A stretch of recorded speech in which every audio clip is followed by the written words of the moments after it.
In this series of lectures, Stephen Hawking will try to explain to you what the history of the universe is like according to our thinking, from the Big Bang to black holes. In the first lecture, Stephen will explain what people used to think about the universe and how we arrived at the idea we have today. In the second lecture, he will say that it is known from Newton and Einstein's gravity theories that the universe cannot remain stationary in one place. It is either getting bigger, meaning expanding, or getting smaller, meaning contracting. This means that about 10 to 20 billion years ago, there was a time when the density of the universe was infinite. This is called the Big Bang. This was the beginning of the universe. The third lecture will talk about black holes. Black holes are formed when a very large star or other heavy object collapses due to its own gravity. According to Einstein's theory, if someone goes into a black hole, they will never be able to come back. For that, everything stops at a strange end called a singularity. But Einstein's theory is classical. That is, it does not include the uncertainty principle of quantum mechanics. In the fourth lecture, it will be understood that energy can come out of black holes due to quantum mechanics. That means black holes are not as black as people think. In the fifth lecture, the ideas of quantum mechanics will be applied to the Big Bang and the beginning of the universe. This idea comes that space-time can be uniform but has no edge or boundary. For example, the surface of the Earth is uniform but has no edge. You only have to think of 2 extra dimensions. In the sixth lecture, Stephen will try to show how this new no-boundary theory can help us understand why the past and future are so different, yet the laws of physics are the same in both directions. Finally, in the seventh lecture, he will explain how we are looking for a theory that brings together quantum mechanics, gravity, and all the other interactions of physics. If we can do this, we will truly understand the universe and ourselves. Let's try to understand this book line by line. My name is Antar, and you are listening Book Badge. First lecture, Aristotle said in 34 AD that the Earth is round because when the moon is eclipsed, the shadow of the Earth always looks round. If the Earth were flat, the shape of the shadow would be different. The Greeks also noticed that the pole star was less visible in the south and more in the north. From this, Aristotle estimated that the circumference of the Earth was about 400,000 stadias. The length of the stadium was not certain, but it would have been about 200 yards. Then Aristotle's estimate was almost double the number today. The Greeks had another argument. Whenever a ship comes from the sea, its sails are seen first, then the whole ship. This also shows that the Earth is round. Aristotle believed that the Earth is stationary, and the sun, moon, planets, stars, and everything else revolves around the Earth, because they thought that the Earth was the center of the universe. Ptolemy took this idea further. He created a whole model, where the Earth is at the center and there are 8 spheres around it. These spheres have the moon, sun, 5 planets, i.e., Mercury, Venus, Mars, Jupiter, Saturn, and the rest of the stars. The planets made small circles in their spheres so that their motion in the sky could be explained. The outer sphere revolved around the fixed stars. What was outside it was not clear, but it was not for the human eye. Ptolemy's model was quite accurate in indicating the location of celestial objects. But to explain the position of the moon correctly, he had to accept that the moon sometimes came very close to the Earth and sometimes went far away. That means the moon would sometimes appear twice as big. Ptolemy knew this mistake, but despite this, his model was accepted by the Christian Church, because it also had room for heaven and hell. In 1514, the police priest Copernicus gave a simple model. He published it anonymously because he was afraid of heresy. Copernicus's idea was that the sun was at the center and the Earth and planets revolved around it. But people did not take this idea seriously until Kepler and Galileo supported this model. In 1609, Galileo looked at the night sky with a telescope, and he saw 4 small moons of Jupiter revolving around it. This showed that not everything revolves around the Earth. Copernicus's model was simple, so it was easy to accept. Kepler changed the Copernican model by saying that the planets were not round but in elliptical orbits. Now, the model's predictions were correct, but Kepler did not like this idea, because according to him, the circles were clear, not elliptical.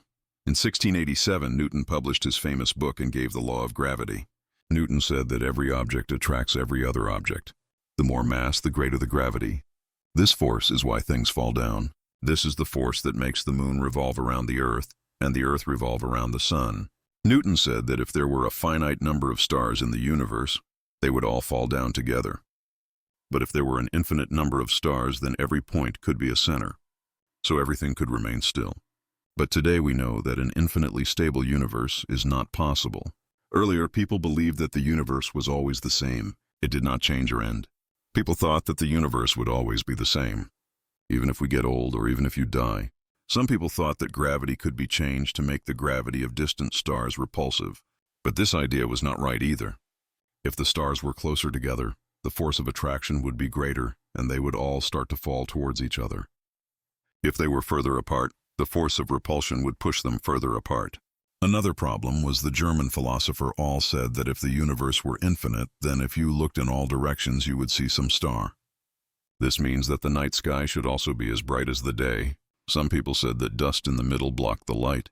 But if that were the case, the dust would also heat up and become as bright as the stars. All these ideas show how people's understanding of the universe has changed over time. The night sky does not only appear as bright as the sun when the stars were not always shining. Rather, it began at a certain time. If this is the case, then the matter that is blocking the light has not yet heated up, or the light from distant stars has not yet reached us.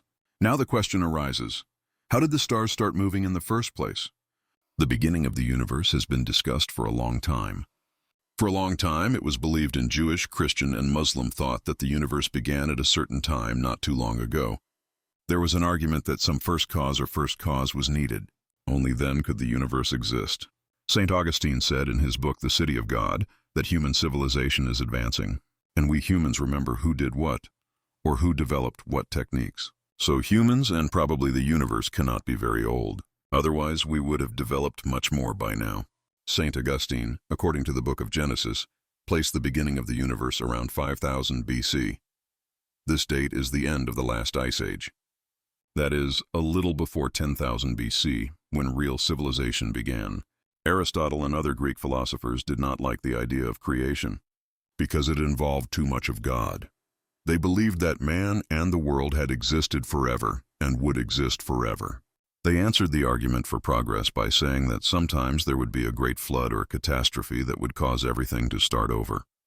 As long as people believed in a stable, i.e., uniform universe, the question of whether the universe had a beginning was only a matter of thought or religion. It could be explained from both sides. Either the universe had existed forever or it had a beginning at a certain time. But in 1929, Edwin Hubble observed that the stars were moving away from us faster the further they were. That means the universe was expanding. This means that everything was closer together in the past. And about 10 or 20 million years ago, everything was in the same place. With Hubble's discovery, for the first time, the question of the beginning of the universe became part of science. From his observations, it was known that there was a time called the Big Bang when the universe was very small and very dense. If anything happened before this time, it has no effect now because we cannot observe it. Thus, it can be said that the time of the Big Bang was the beginning of time. Time before that cannot be defined. If the universe did not change according to the previous thinking, then creation was necessary only if there was an external force. But in the case of the expanding universe, it may be that physical reasons required creation. Still, it can be believed that God created the universe, whether at the time of the Big Bang or later. But it is meaningless to think that the universe was created before that. The expanding universe does not deny a creator, but it only specifies the time when it could have been created. Second lecture. Our sun and the stars around it are part of the Milky Way galaxy. Previously, people thought that this was the entire universe. In 1924, the astronomer Hubble proved that there is not just one galaxy, but many galaxies and a lot of empty space between them. Hubble had to use a different method to measure the distance to other galaxies. Because they are so far away that their positions cannot be seen to change, Hubble saw some stars whose brightness we can measure and know their true power, i.e., luminosity. When such stars are found in other galaxies, their distances can be calculated from their brightness.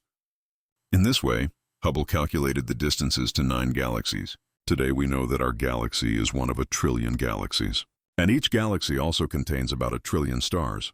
Our galaxy is about 100,000 light-years in size, and it rotates slowly. Our sun is an ordinary yellow star, which is on the edge of a spiral arm. In the time of Aristotle and Ptolemy, people thought that the Earth was the center. But now it is known that we are a small part of a huge universe. Stars are so far away that they appear as mere points of light. We cannot see their size or shape. One way to identify different types of stars is by the color of their light. Newton discovered that when sunlight passes through a prism, it is split into different colors or spectra. like a rainbow.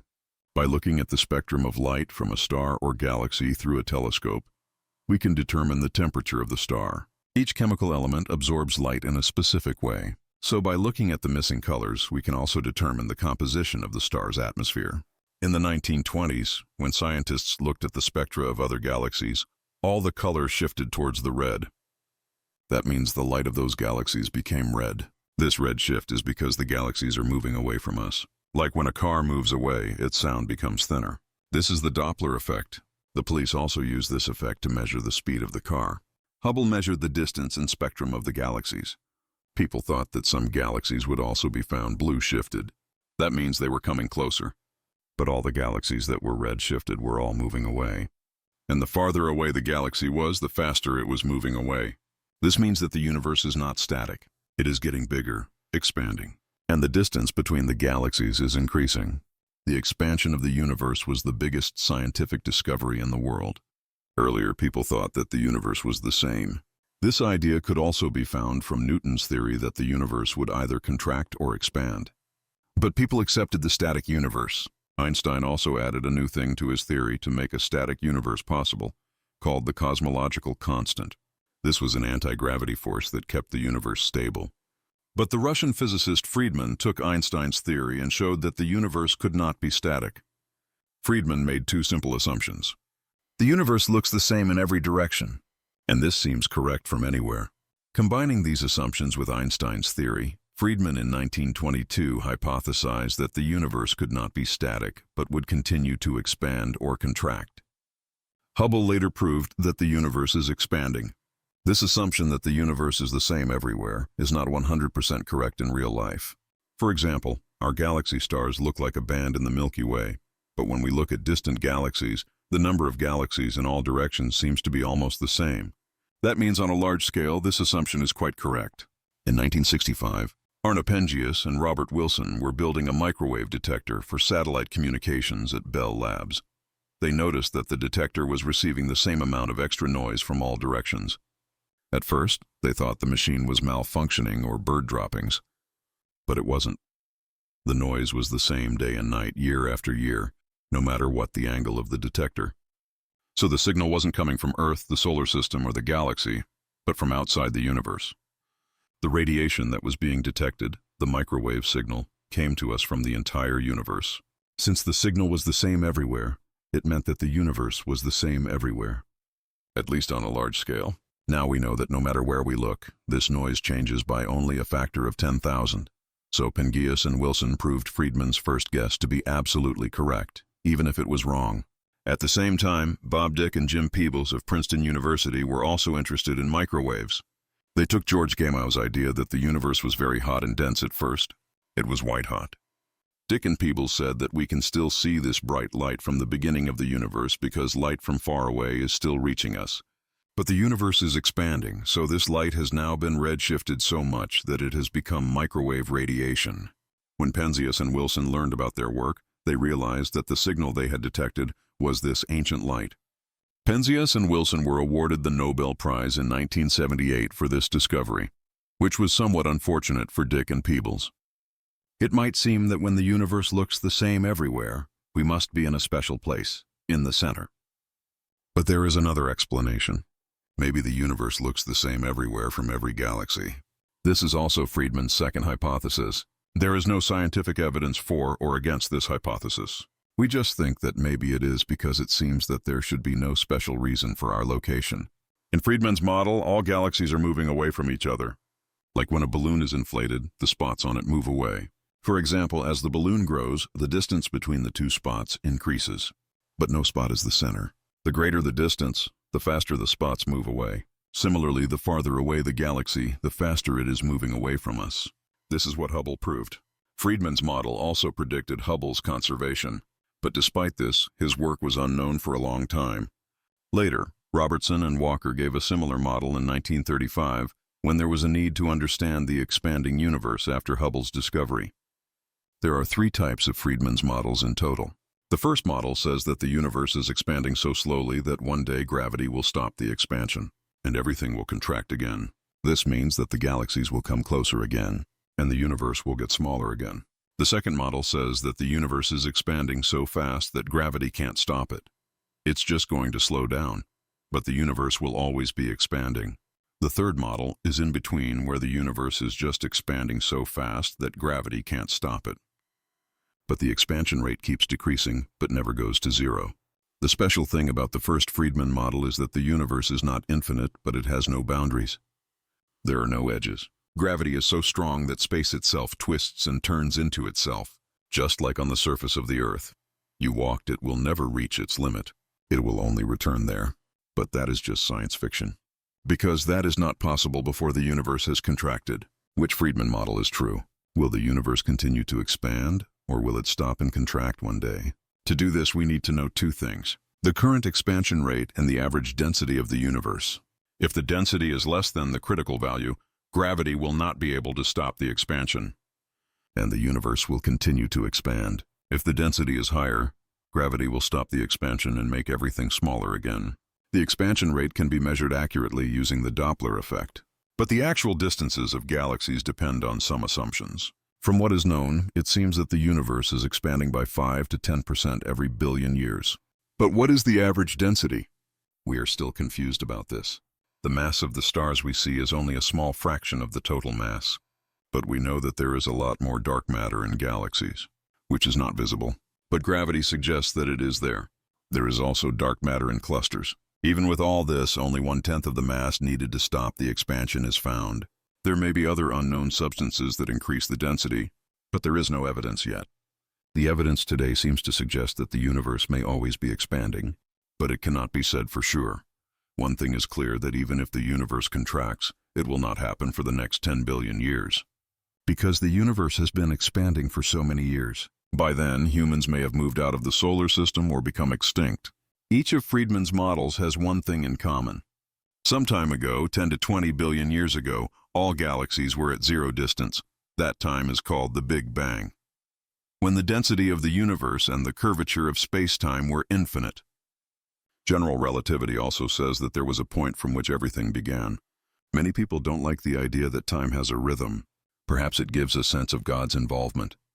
The Catholic Church supported the Big Bang, and in 1951 said that it was consistent with the Bible. Many people tried to avoid the Big Bang. The most popular idea was the steady-state theory. It was put forward in 1948 by Bondi, Gould, and Earl. This idea said that as galaxies move away from each other, new galaxies are being created from new matter in the middle. This would make the universe look the same no matter when you look at it. The steady-state theory said that matter was being created continuously, but at such a slow rate that it was only 1 particle per cubic kilometer per year. So it was so slow that it was difficult to detect in every experiment. The theory was simple, and its predictions could be tested. The prediction was that there should be the same number of galaxies in a given region of space at any given time. In the 1950s, astronomers at Cambridge observed radio waves. They showed that most of the radio sources were outside our galaxy. The distant sources gave off weaker signals while the nearby ones were stronger. When the data were compared, there were fewer sources nearer, and more in the distant. This could mean that either we were at the center of a particular region, or that there used to be more sources in the universe that have now become less abundant. Both scenarios contradicted the steady-state theory. In addition, the discovery of microwave radiation by Penzias and Wilson also showed that the universe was much denser in the past. So the steady-state theory was finally rejected. Another attempt was made by Russian scientists Lifshitz and Kulny-Tennikov. They suggested that the Big Bang might be a feature of Friedman's models only, not in the real universe. They thought that according to Friedman's models, galaxies were just moving away in a straight line. But in reality, galaxies were also moving sideways a little. Maybe the universe was contracting at first. Then all the particles passed through each other and started expanding again. So maybe today's expanding universe is possible without a Big Bang. Lifshitz and Kolentnik studied models that had some irregularities and lateral motion. At first they said that a Big Bang was very rare in such models. But later they accepted that there were many models where a singularity could occur. So they retracted their original claim. Their work was important because it showed that if general relativity is true, then a singularity, or a Big Bang, could occur in the universe. But the real question was whether general relativity really assumes that our universe began with a Big Bang. This was answered by Roger Penrose in 1965. He proved that if a star collapses due to its gravity, a boundary is created that is zero in size. This means that a black hole is created where matter and space-time become infinitely dense. Penrose's result can be thought of in reverse. If the direction of time is reversed, then just as a singularity is created from a star collapse, the expanding universe can also start from a singularity. This means that the Big Bang becomes necessary for models like Friedman's. Earlier, Penrose's theorem could only be applied to an infinite universe. But later, this was also eliminated with new mathematical techniques. The final result was given by Penrose and Stephen Hawking in 1970. If general relativity is true, and the universe contains as much matter as we can see, then the Big Bang singularity must have come. That is, the universe must have begun. Lecture 3. The term black hole was first used in 1969 by John Wheeler, but the idea is 200 years old. Earlier, there were two theories of light. One said that light is made of particles and the other of waves. Today we know that according to the Webb-particle duality of quantum mechanics, light is both a wave and a particle. Those who thought that light was made of particles thought that gravity would affect them, like it does on a star or a planet. In 1783, John Michel said that if a star is very massive and compact, its gravity can be so strong that even light escaping from it will be pulled back in. We cannot see stars that cannot escape, but they may have a gravitational field. Today we call them black holes because they are like a dark empty space in space. A few years later, the French scientist Laplace also gave the same idea, but he later dropped it from his book. Maybe he thought the idea was strange. This idea did not fit into Newton's theory of gravity, because the speed of light is constant and the speed of a cannonball is not constant. When Einstein gave general relativity in 1915, the relationship between gravity and light was better understood. How do black holes form? To understand this, it is important to understand the life cycle of a star. Stars are formed when a lot of hydrogen gas accumulates in one place due to gravity. When the gas is small, the atoms collide quickly. The gas heats up. When hydrogen atoms collide, helium is formed and energy is released. This energy is what gives the star its light. This heat creates pressure that balances gravity and keeps the star stable. Like the air, pressure, and rubber tension in a balloon are balanced. Stars remain stable for a long time, but one day they run out of hydrogen and fuel. The bigger the star, the faster it runs out of fuel. Our sun will last for about 5 billion years, but very large stars run out of fuel in just 100 million years. When the fuel runs out, the star starts to cool and contract. In 1928, an Indian student named Chandrasekhar was traveling to England, and he wondered how big a star could be so that it could escape its own gravity even after it runs out of fuel. According to the Pauli exclusion principle, two matter particles cannot have the same positional velocity, so they stay away from each other. This exclusion principle prevents the star from collapsing. Chandrasekhar calculated that a cold star that is about 1.5 times the mass of the Sun cannot escape its own gravity. This limit is called the Chandrasekhar limit. If the mass of the star is less than this, it can contract and become a white dwarf, which is quite dense.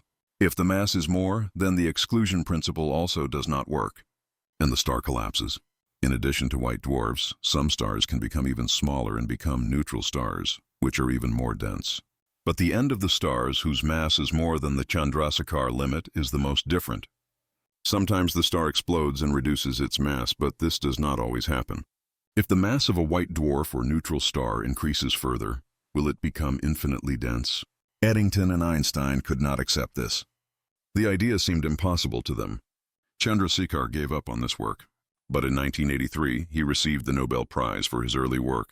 The problem was, what happens to such a massive star? Oppenheimer had answered it in 1939, but at that time it was difficult to find evidence with a telescope. Then scientific interest became more in atomic-level things, so the problem of gravitational collapse was forgotten for a while. According to Oppenheimer's theory, as a star shrinks, its gravity bends the path of light, meaning the angle of light, more. Due to this, it becomes difficult for light to escape from the star, and when viewed from a distance, the light looks greener and redder. When a star becomes so small that its gravity becomes very strong, light cannot escape. According to the theory of relativity, nothing can travel faster than light. So if light cannot escape, nothing can escape. Such a place is called a black hole. Its boundary is called the event horizon, where the light comes back from. If a person is watching the collapse of a star from space, then time will be different for him. and it will be different for a person standing on the star. If the astronaut standing on the star is sending signals every second, then the friends of the spaceship will see that the interval between the arrival of the signals is increasing, as if the star is getting closer to becoming a black hole. When the critical point is reached, one signal after the next signal never comes again. That means the star disappears, only darkness remains, but its gravity will continue to affect the spaceship. Because gravity is not affected by the redshift, only light disappears. Penrose and Hawking proved between 1965 and 1970 that there is a singularity inside the black hole where the density becomes infinite. It is like the Big Bang, only here time ends. There the laws of science fail, but it has no effect on those outside the black hole, because inside the black hole no signal can get out. Penrose gave the cosmic censorship hypothesis. It means that God does not like any naked singularity, so the singularity will always be hidden inside the black hole.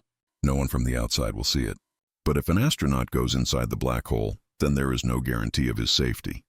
There are some mathematical solutions where the astronaut can see the naked singularity or can come out to another part of the universe through the wormhole. But these solutions are not stable. For example, if there is a disturbance, that singularity goes to the future, and the astronaut cannot reach there.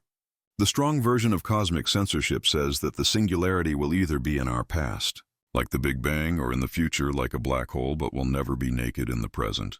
After the black hole is created, it quickly becomes stable due to gravitational waves. It was previously thought that the size and shape of a black hole would depend entirely on the star that collapsed. But in 1967, Warner Israel proved that if the black hole was not rotating, it would be perfectly spherical. It would depend only on its mass. If the body was rotating, the shape of the black hole would change slightly, as is the case with our sun. In 1963, Roy Kerr gave the solution to the rotating black hole. This Kerr black hole depends only on mass and rotation. Brandon Carter, Hawking, and David Robinson proved that the size and shape of any stationary rotating black hole would depend only on mass and rotation. That means black holes are easy to make. You only need to know three things about them: mass, rotation, and charge. When a star collapses and becomes a black hole, the black hole can eventually be either rotating or simply stable, but it will never set in a pulse. The size and shape of a black hole depend only on its mass and rotation. It does not depend on the matter of the star that collapsed. This is called a black hole has no hair. This means that we cannot know the old information of that star after the black hole was formed. Only the mass and rotation are known. The importance of this will be better understood in the next lecture. There was some more evidence of black holes in our galaxy and in the centers of other galaxies. Very small black holes are also possible, but if their mass is less than the mass of the Sun, they cannot collapse, unless there is very much pressure, as was the case in the early universe. If the matter in the early universe was not completely uniform, then some regions would have become more dense and became primordial black holes. How many such black holes were formed depends on the conditions of the early universe.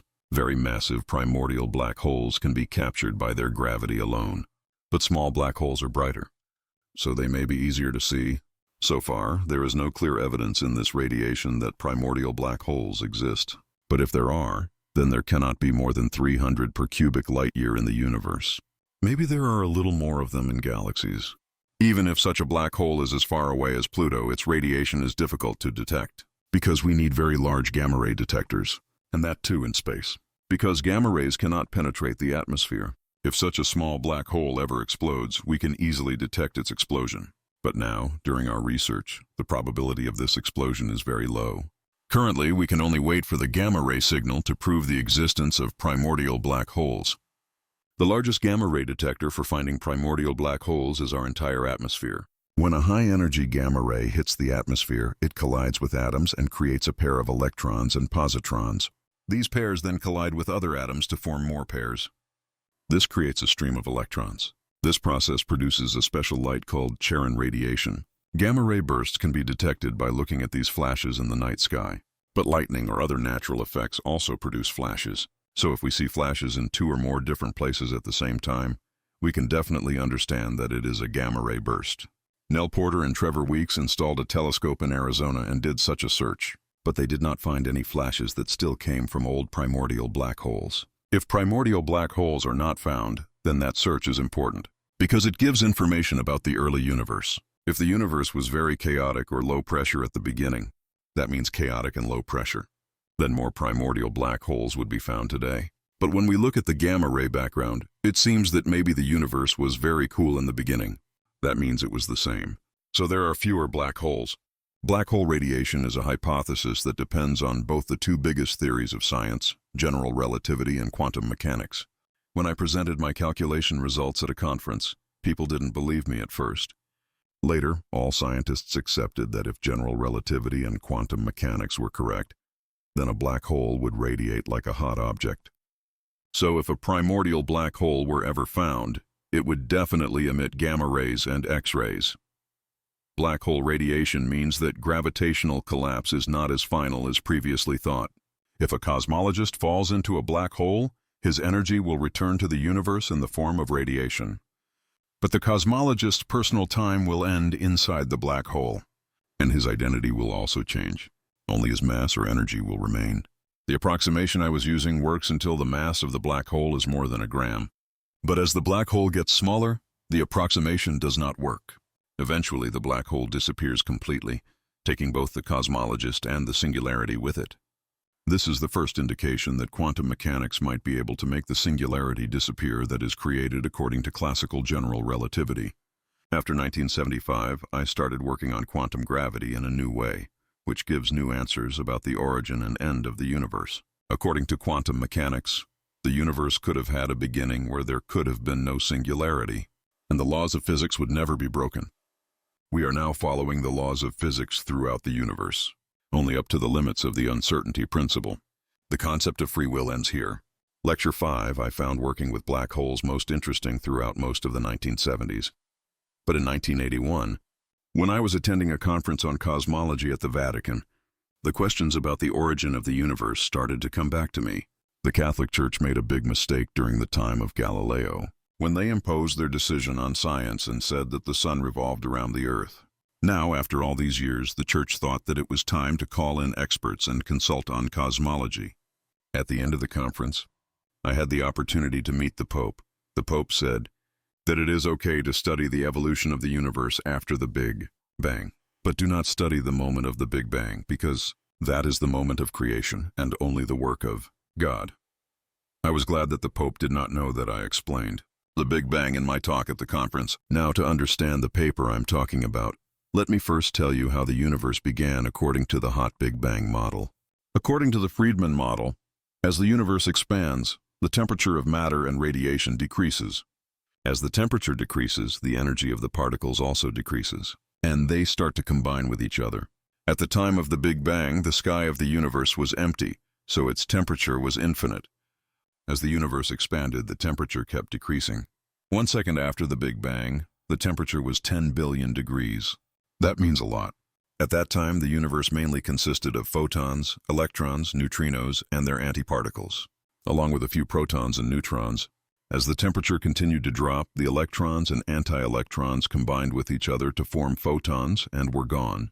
Only a few electrons remained. After 100 seconds, the temperature was 1 billion degrees. Where protons and neutrons started to combine due to the strong force to form deuterium, which means heavy hydrogen, and then helium nuclei. A little lithium and beryllium were also formed. All the helium, hydrogen, and lithium that we see today were all created from this Big Bang process. All of this matches scientific observations. The hot Big Bang model also says that we should have leftover radiation from the early universe. This is the microwave background radiation, which was discovered by Penzias and Wilson in 1965. This suggests that our idea of the beginning of the universe is correct, at least until 1 second after the Big Bang. A few hours after the Big Bang, the basic elements stopped being created. Then for the next few million years, the universe just kept expanding. Nothing special happened. Later, when the temperature dropped to a few thousand degrees, electrons and nuclei started to combine to form atoms. Then the universe started to cool down even more. As the universe was expanding, some regions were a little more dense, so the expansion slowed down there due to gravity, and those regions started to contract and rotate. The smaller the region, the faster the rotation. As a result, disc-shaped galaxies were formed. Then the gas collapsed into smaller ones, and the gravity compressed and formed stars. These stars released energy by converting hydrogen into helium through nuclear reactions. massive stars quickly ran out of their fuel. Then they contracted and could become neutron stars or black holes. And the region of the universe exploded in a supernova explosion. The heavier elements mixed back into the gas, which became the ingredients of the next generation of stars and planets. Our Sun also has 2% of this heavy element because it is a second or third generation star. The Sun also formed from gas left over from an earlier supernova explosion. This whole story fits with observations. But some important questions still remain. For example, why was the universe so hot in the beginning? Why is the universe so uniform everywhere? Why was the expansion rate set so precisely, so that the universe did not contract too quickly or become completely empty? How did local masses like stars and galaxies form when the entire universe was the same? In density, what was the source of the difference? General relativity cannot answer this question, because it only says that the universe began from a singularity, that is, infinite density. But nothing can be predicted above the singularity. For this reason, if the universe could have been as it is today from a different beginning, then we would be happier. But there is no such evidence. So this question is still the biggest mystery, that why did the universe begin like this? And what is its density? If so, then many different regions could have formed from the random initial conditions of the universe. Some like ours, some completely different. But it is difficult for life to exist in regions that are not suitable for the formation of stars or galaxies. So naturally, we are in regions that are suitable for intelligent life. This idea is called the anthropic principle. That is, we can only exist where life is possible. If the beginning of the universe had not been set very carefully, then life might not have developed anywhere. According to the hot Big Bang model, there was no time for heat exchange in different regions of the early universe. So the temperature in each region had to be exactly the same. Only then would we see the microwave background radiation everywhere today, and the initial expansion rate would have to be exactly the same. Otherwise, the universe would have either contracted or expanded so fast that it would be empty today. That means the initial conditions were set very carefully. Otherwise, the universe would not be as it is today. This is difficult to answer unless you accept that there was a God who created everything this way. To solve this problem, Alan Guth gave a new idea, the inflationary model. It was said that at the beginning of the universe there was a super-fast exponential expansion called inflation. Just like price inflation, the size inflated here. In a very small fraction of a second, the universe made itself millions of times bigger. Guth's idea was that after the Big Bang, the universe was so hot that all the fundamental forces, namely the weak, strong, and electromagnetic, were all one force. For example, as the universe cooled, a phase transition occurred. For example, ice formed from water and the forces separated. Sometimes water can also be supercooled before freezing. Wayne said that the universe was in a supercool state where symmetry was not broken and there was excess energy. This excess energy had an anti-gravity effect, which was expanding the universe very quickly, as it does under the influence of the cosmological constant. During the expansion, matter particles kept moving away from each other, and the universe became completely smooth. The wrinkles or irregularities became boring. Like when a balloon is inflated, the wrinkles disappear. Thus, the universe is still smooth, uniform, and the expansion rate is critical. According to quantum theory, particles can be created from energy. But what is the source of energy? The total energy of the universe is zero, because the positive energy of matter and the negative energy of the gravitational field together become zero. When the universe inflates, both the positive and negative energies can double. The total is still zero, so no energy was needed to create the universe. Like freelance, today's universe is not expanding in an inflationary manner, so there should have been a mechanism that would exhaust that excess energy and slow down the expansion. As it is now, the universe cooled down, the symmetry was broken, the excess energy was released, the universe warmed up again, and the expansion slowed down. Now we know how the universe stays at the same temperature and expands at a critical rate. In Guth's first model, the phase transition was very sudden, like ice bubbles forming in supercooled water. But the problem was that the universe was expanding so fast that the bubbles could never meet. So the universe would become non-uniform again, which we don't observe. At the 1981 Moscow conference, the Russian scientist Andrei Lind proposed the idea that if the bubbles were very large, our region could be inside the same bubble. The symmetry could also break slowly, and that would explain the uniformly uniform universe we have today. Lind's idea of slow symmetry breaking was quite good, but I pointed out that his bubbles would become larger than the universe. So I showed that the symmetry would actually break everywhere at the same time, not just inside the bubbles. That would make the universe uniform as we see it. This model was a good attempt to explain the structure of the universe. But I and some other scientists showed that the changes in the microwave background radiation that this model should have caused were much greater than they actually were. Later research also cast doubt on whether the early universe had the right kind of phase transition.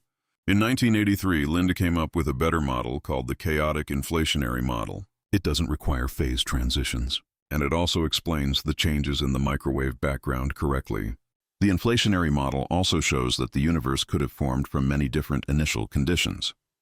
But not every condition would have produced the same universe. So the inflationary model also doesn't explain why the early universe was the way it is. Should we rely on the entropic principle to explain it, or was it all just a fluke? If so, how can we hope to understand the laws of the universe?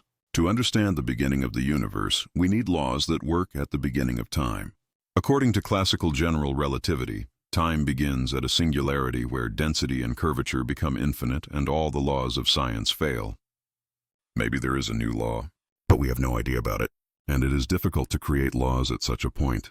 But the singularity theorems say that gravity becomes so strong that the effects of quantum gravity become important. That means that the classical theory does not work at that point.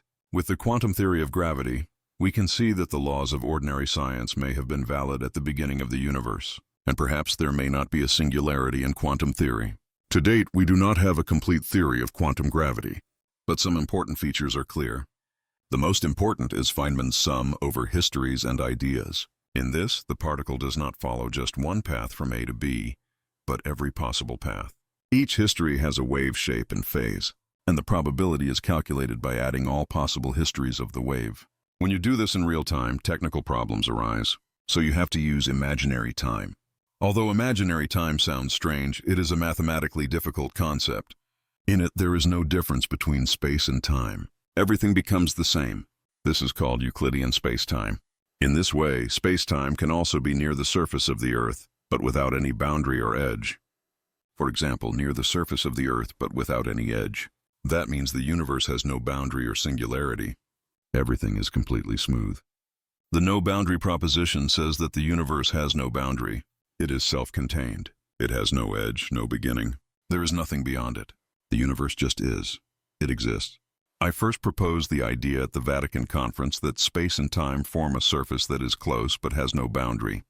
Later I worked with Jim Hartley on the idea that if the universe had no boundary, what would be the conditions that would follow? It's just a proposal. It's not a definitive proof. Like other scientific ideas, it can only be tested if it makes predictions that match observations. But quantum gravity is not yet fully understood, and it's so complex that it's hard to calculate accurately. Still, according to the no-boundary idea, most possible histories of the universe are unlikely. But a particular family of histories is very likely. You can think of these histories as the surface of the Earth. It starts at the North Pole, then it's largest at the equator. Then it goes back to zero at the South Pole. But these poles are not singularities, just as the North and South poles of the Earth are not singularities. This means that the laws of science are valid even at the beginning of the universe. In this way, the mystery of how the universe came to be can be solved with the concept of quantum theory and no boundary conditions without any miracle or God explanation. The history of the universe in real time will look quite different. The universe will start from a minimum size, which was the maximum size in imaginary time. Then the universe in real time will expand like the inflationary model. But now it is not necessary to assume that the universe was created in a perfect state. The universe will become very big, but will contract again in the end, as it seems to be a singularity in real time, so in a way we all have to end. Even if we survive a black hole, there is no singularity if we think only in imaginary time. The singularity theorems of classical general relativity show that the universe needs a beginning, and this beginning has to be explained with quantum theory. This idea came up that the universe could be approaching imaginary time without any boundaries or singularities. But when we return to real time, singularities appear. If an astronaut falls into a black hole, then his end is certain. Only imaginary time can survive. Looking at all these things, it seems that maybe imaginary time is real time, and real time is just our imagination. The real-time universe has a beginning and an end where the laws of science fail, but imaginary time has no boundaries or singularities. Maybe what we call real time is just an idea. and the real thing is imaginary time. From a scientific point of view, a theory is just a mathematical model that we create to explain observations. It exists only in our brains. So asking whether real time is real or imaginary doesn't really make any sense. Just see which model works. The no-boundary proposal assumes that the real-time universe will behave like the inflationary model. The most interesting problem is why there were small changes in density in the beginning, because that's how galaxies, then stars, and then us formed. According to the uncertainty principle, the universe could not have been completely uniform. Some instability was definitely needed. According to the no-boundary condition, the universe started out with the least possible non-uniform state. Then during inflation, these small instability became so large that galaxies could form. So the whole complex structure of the universe may have been created under the no-boundary condition. And the uncertainty principle of quantum mechanics can be explained by the principle of space and time being a closed surface with no boundaries. This idea has a deep meaning, especially with the role of God. After the success of science, most people believe that God allows the universe to proceed according to its laws without interfering in the middle. But the laws do not say that how the universe was in the beginning is still left to God. If the universe began from a singularity, then it may seem that an external force, meaning a creator, started it. But if the universe is truly self-sufficient without any boundaries, neither created nor destroyed, then there is no place for the creator.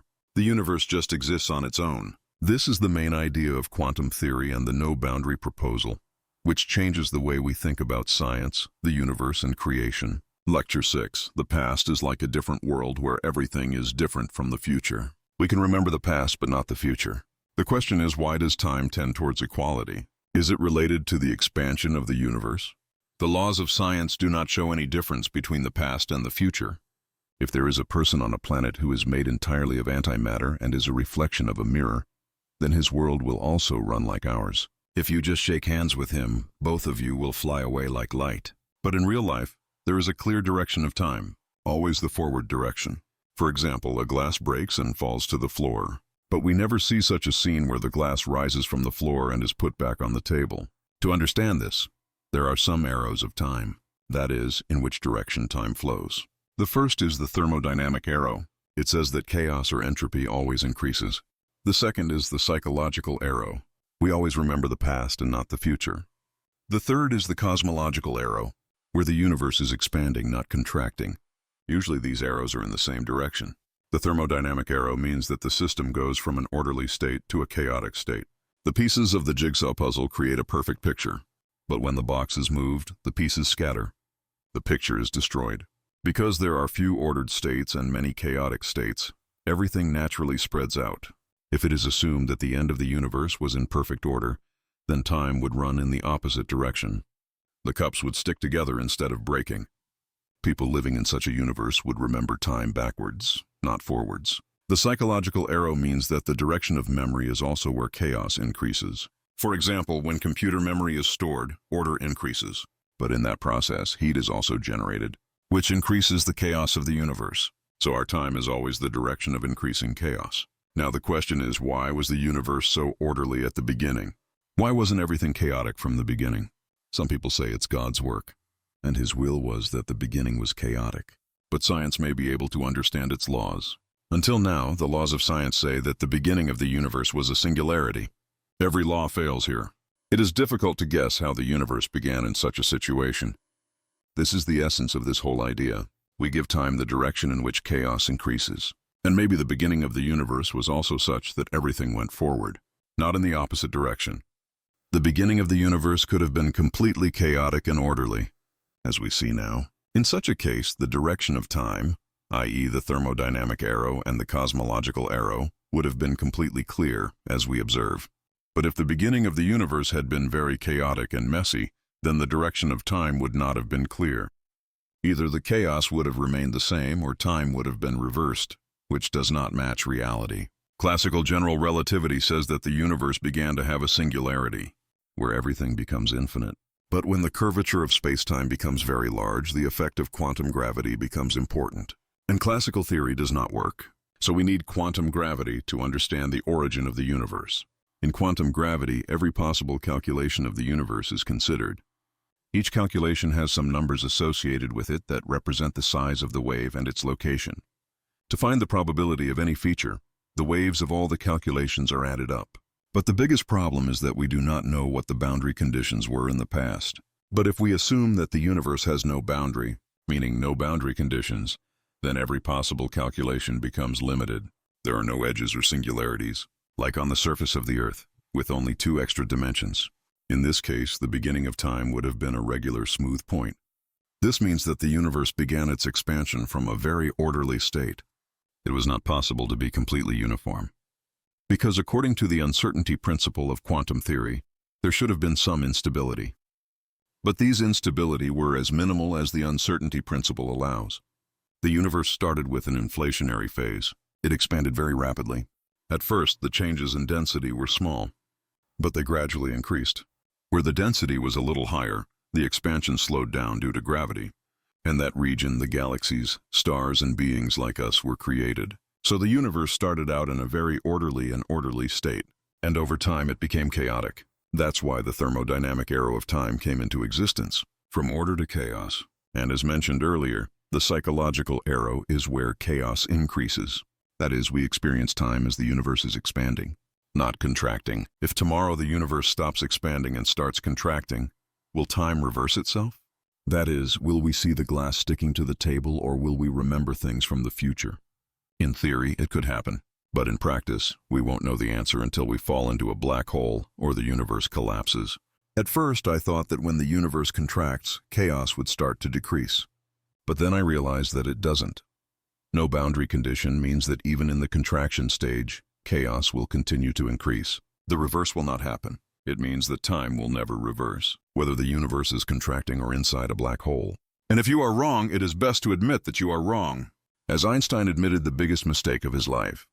Lecture 7. Creating a completely unified theory is a very difficult task. So scientists have always worked with partial theories. A partial theory means explaining a limited thing, ignoring everything else or keeping it close. For example, in chemistry, we can understand the interaction of atoms without knowing the structure of the nucleus. But the real goal is to create a theory that will cover everything and will include all the partial theories in itself. This goal is called the unification of physics. Einstein spent the last few years of his life searching for this theory. But at that time, not much was known about the nuclear force, and he didn't want to accept quantum mechanics either. But the uncertainty principle is a fundamental feature of the universe, so it's important to have it in a unified theory. Today we have more knowledge, so the chances of finding a theory of everything are better. But it's wrong to be overconfident, because in history it seemed like everything was understood, but then new discoveries turned everything upside down. For example, in 1928, Max von Braun said that physics would be over in 6 months. But then the protons, neutrons, and nuclear forces were found. Today we have some partial theories. For example, general relativity for gravity and quantum theory that explains the weak, strong, and electromagnetic forces. There is also a grand unified theory, which unifies these 3 forces but cannot include gravity. The problem is that general relativity is classical. It does not have the uncertainty principle, but everything else is quantum. So the first step is to combine general relativity with the uncertainty principle. This combination gives some amazing things like black holes not being black or the universe being self-regulating. But because of the uncertainty principle, even empty space contains virtual particles, the energy of which can be infinite. And because of that, the size of the universe can be 0 in theory, which is not practical. Quantum theory also has such infinite problems, but there is a technique called renormalization, with which you can adjust the infinity to get the real value. But in general relativity, only 2 things can be adjusted: the strength of gravity and the cosmological constant. But this is not enough. So the theory assumes infinite results when in reality this is not the case. To solve this problem, the supergravity theory came in 1976, which adds some extra particles to general relativity. Gravity is a graviton, meaning spin to particles. In supergravity, more particles are added. As a result, some infinity is cancelled. But this is also so mathematically difficult that no one wants to calculate it in practice. For this reason, scientists focused on string theory. In string theory, the fundamental object is not a particle but a small string or thread, which is not at a point but a line. The history of the particles is a world line, but the string is a world sheet. This string can connect or separate itself. Like 2 pants meet, the particles move like waves on the string. Gravity between the Sun and the Earth can be thought of as an H-shaped pipe where the waves go back and forth. The history of string theory is also quite interesting. At first, it was created to understand the strong force, but later, it started to be applied to the gravitational force. But then the tension value came out much higher. The predictions of this theory are similar to those of general relativity, but are different on very small scales. There came a time when everyone stopped working on string theory, but some people like John Swords were still interested. This theory later showed the potential for a theory of everything. In 1984, people's interest in string theory increased again for two reasons. The first reason was that people were not able to make any progress with the supergravity theory, nor were they able to explain the particles properly. And the second reason was a paper by John Swords and Migraine which showed that string theory might also explain particles that have left-handedness, as seen in some particles. After that, many scientists, they started working on Ori. It came up with a new version called the heterotic string, and it seemed that it might be able to explain particles like the ones we observe. String theory also has infinite answers, but it is hoped that in versions like the heterotic string, all of these will be cancelled out. One of the big problems with string theory is that it is only correct when there are 10 or 26 dimensions in space-time. But we only see 4, 3 space and 1 time. The idea of extra dimensions is common in science fiction, because without them, even faster than light travel is not possible. If you imagine two-dimensional space as a donut, then to get from one side of the ring to the other, you have to go all the way around. But you can cross the third dimension directly. The question is, if there are extra dimensions, why can't we see them? The answer is that the other dimensions are very small, so small that we can't even notice them. Just like the surface of an orange looks completely smooth from a distance, it looks wrinkled or sagging when viewed up close. Similarly, the universe appears four-dimensional on a large scale, but on a small scale it is 10-dimensional and very curved. If this is correct, then this is good news for space travelers, because no spaceship can go to the extra dimensions. They are too small. But there is another question that why only 3 space and 1 time dimensions are large and symmetrical. Why do all the others remain small? Maybe the answer lies in the anthropic principle. Complex life is not possible in 2 dimensions, or in more dimensions. 2-dimensional animals cannot pass through each other. Their blood cannot circulate, and in more than 3 dimensions, gravity will become unstable. The orbits of the planets will be distorted, or the sun will break or collapse. Similarly, atoms will not be stable. So life is only possible in those regions where 3 space and 1 time dimensions are large. Maybe in another part of the universe, or in another universe, all dimensions are smaller or larger than 4, but life would not be possible there. String theory still has many problems. We don't know how all the infinities cancel out, or how the waves on the strings relate to the actual particles. But scientists believe that all these answers will be found, and maybe very soon we will know whether string theory really is a theory of everything. But can there really be a theory of everything? Maybe we are just following a little bit of confusion. There are 3 possibilities. First, there could be a completely unified theory, which one day we will find if we are smart enough. Second, there could be no final theory. There would just be a long chain of theories that continue to explain the universe more and more accurately. And third, no theory could be possible, and things are just random. Some people believe that if there is a final theory, God can't change anything. But the goal of modern science is that we can create a set of rules through which we can estimate up to the limit of the uncertainty principle. So far, we have seen that new experiments always yield new facts, and each time a new theory is needed. Maybe gravity will give such a limit that we will stop at a point. Above the Planck energy, the particle will become a black hole, so it will not be possible to see above it. If we really find the final theory of the universe, the theory of everything, then it will be a great victory for our understanding. Through this, the whole story of our understanding of the universe will be finished in a way. But there will also be a great change in the thinking of ordinary people. In Newton's time, an educated person could understand a part of the entire human knowledge. But now science has advanced so quickly that theories change again and again. Theories change as new discoveries come, and they become so complicated that now only experts can understand them. Nowadays, knowledge grows so fast that what is taught in school or college quickly becomes outdated. Only a few people can fully understand the latest science, and that too only when they focus on it full-time and become experts in some small field. The rest understand only a little, and they do not even know how many exciting things are happening in science. Earlier, people used to say that only 2 people understood the general theory of relativity. But today, millions of people understand it, and billions of people at least know the name. If a fully unified theory is ever found, then a time will come when it will also be taught in schools in a simplified form. Then, we will all have a basic understanding of the laws of the universe that are responsible for our existence. Einstein once asked, "How many choices did God have when he created the universe?" If the no-boundary proposal is correct, then God did not have any particular choices in the beginning. He could have just chosen the rules. But maybe not much. The reason may be that there is only one or very few rules that make perfectly coherent and intelligent life possible. We may ask, if there is only one possible theory, is it just the equations? Or is there something else that gives the universe its reality? Science only creates equations. But the question remains, why does the universe exist? Does the theory create the reality itself, or is there a creator? And if so, what created it? Until now, scientists have always wondered what the universe is. The question of why is rarely asked. Yes, earlier philosophers used to ask these questions, but science has become so technical that even philosophers have fallen behind. Now, philosophy is limited to analyzing language. That is very small compared to the time of philosophers from Aristotle to Wood.